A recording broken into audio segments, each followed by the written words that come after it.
Alors là, nous sommes à Mamilla, qui est une rue incontournable à Jérusalem. C'est la véritable porte d'entrée vers la vieille ville du côté ouest de Jérusalem. Sachez quand même que c'est une ancienne rue qui a été totalement rénovée et qui ressemble un petit peu à ce qui pouvait exister à l'époque du temple de Jérusalem. Donc ces rues piétonnes avec des échoppes de chaque côté. Là, ce ne sont plus des échoppes, ce sont des véritables magasins de luxe. On y va.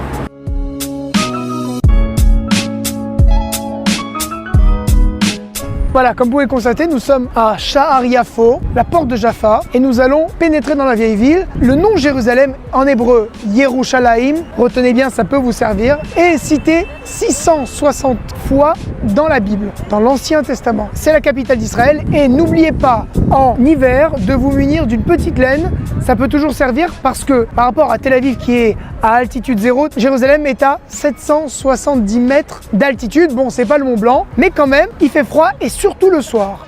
Vous savez qu'à Jérusalem, il y a 4 quartiers. Quand on rentre par la porte de Jaffa, on peut aller vers le quartier arménien, vers le quartier chrétien et derrière vers le quartier musulman. Et avant d'arriver au quartier musulman, évidemment, on peut tourner vers le quartier juif. C'est une ville âgée de 2000, 3000 ans pour certains vestiges ici. Elle a connu évidemment les civilisations judéennes, grecques, perses, romaines. Jérusalem a tout connu. Et aujourd'hui, depuis 1967, Jérusalem est ouverte à toutes les religions, à tout celui qui voudrait la visiter, sans discrimination aucune, de religion ni de rien d'autre d'ailleurs.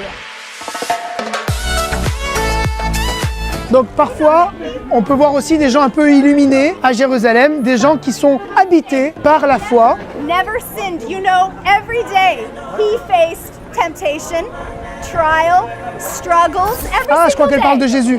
Alors, il faut dire quand même que Jérusalem, c'est la ville qui suscite le plus de passion au monde. C'est aussi le cœur du conflit israélo-arabe et plus précisément le conflit israélo-palestinien. On se sent quand même en sécurité puisque on voit bien que la vieille ville est truffée de caméras et que la police fait régner évidemment la sécurité au plus haut point. Donc c'est vrai qu'on se sent extrêmement rassuré. Julien, tu veux des petites sandales pour tes pèlerinages? Pèleriner, ouais. Tu as des très très belles sandales de pèlerin. On a aussi des roses comme ça, je suis sûr que ça tirait très bien. Donc là, on est dans le quartier chrétien et nous allons nous diriger vers le Saint-Sépulcre.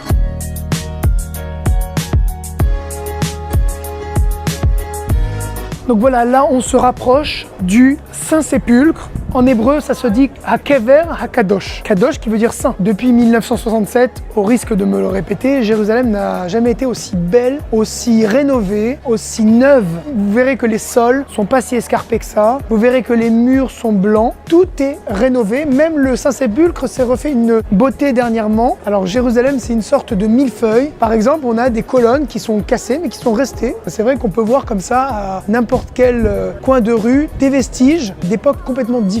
Voilà, donc le Saint-Sépulcre, c'est terminé. On peut se diriger et se perdre éventuellement dans les ruelles, mais attention, ne vous perdez pas trop. Prenez quand même un plan parce qu'on ne sait jamais où on peut arriver. Allez, c'est par là.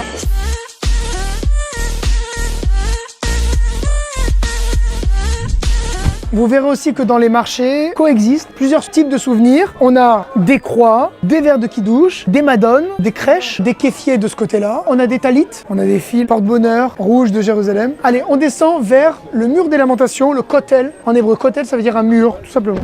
On suit le rabbin, on suit le rabbin. Il va sûrement au quartier juif. Le problème dans ces rues, comme elles sont petites, dès qu'on a des gens de forte taille, on n'arrive plus à passer.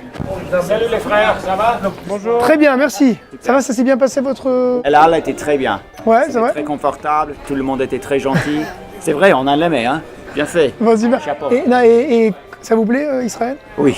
Merci beaucoup. Ok. Toda Rabba. Oui. Et bon voyage. Merci, vous de même. Évidemment, vous pouvez vous arrêter à tout moment dans la vieille ville pour prendre un falafel ou un meorav yerushalmi, j'en sais rien, mais en tout cas, vous pouvez, si vous avez petite faim, il y a ce qu'il faut pour vous restaurer. Il y a même du jus de grenade.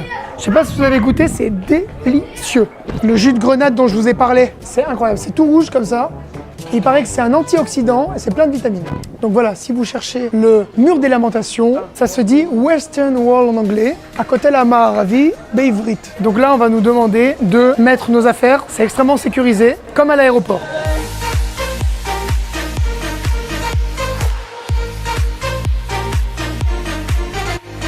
T'avais envie de partir en Israël? Ça tombe bien. Suis-nous sur Instagram, Twitter et Facebook et sois au courant de tous les bons plans.